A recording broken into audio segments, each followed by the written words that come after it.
mesajımız var. Haydi gelin bakalım, açın kameraları. Diyor ki, Ankara şahidim olsun yakarım. Ben deliyim, bu alemi yıkarım. İki kurşunumuz kaldı ulan imansız. Biri sana, bir de ona.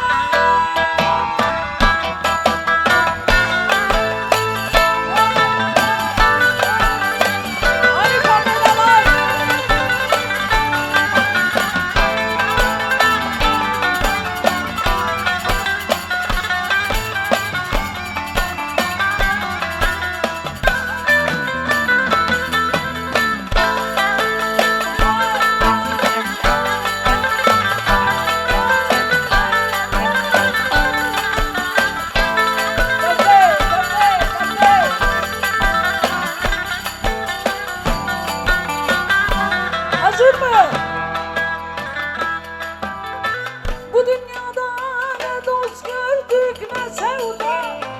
Her yanımız yılan çakalla dolmuş. Bu dünyada ne dost gördük ne sevda. Her yanımız yılan çiyalla dolmuş. Yar seni kendime derman sanmıştım. Meğer yalan mısın haberin yokmuş. Meğer zulümsün haber. Hazır mıyız? Şimdi beraber. Ankara şahidim olsun yakarım. Ben deliyim, hayvana yıkarım. İki kurşunumuz kaldı ulan imansız. Biri sana, bir de ona. Ver gelsin. Ankara şahidim olsun yakarım. Ben deliyim, hayvana yıkarım. İki kurşunumuz kaldı imansız. Biri sana, bir de ona. Hani çoluklar nerede?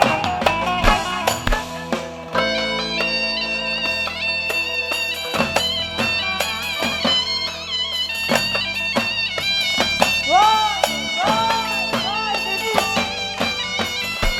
Hey.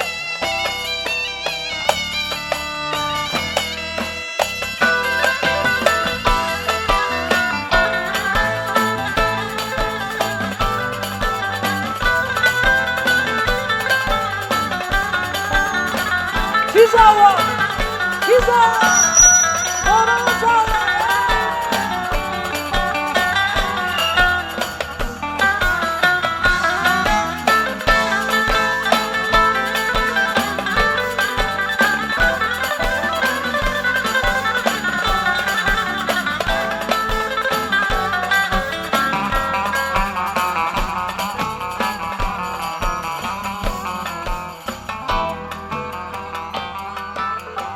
Karanlık ömrümde ayrılık sardı. Dağı taşı aramıza sen koydun. İki kadeh attım şerefin olsun. Bunu sana unutamam aşk olsun. Şimdi bana acı deme ulan aşk olsun. Hazırsanız Ankara şahit olsun mu? Ankara şahidim olsun yakarım. Ben deliyim, bu alemi yıkarım. İki kurşunumuz kaldı imansız. Biri sana, Bir de ona sıkar. Ankara şahidim olsun yakarım. Ben deliyim, bu alemi yıkarım. İki kurşunumuz kaldı imansız. Biri sana, bir de ona. Bir de o arayı bozan hayırlar var ya.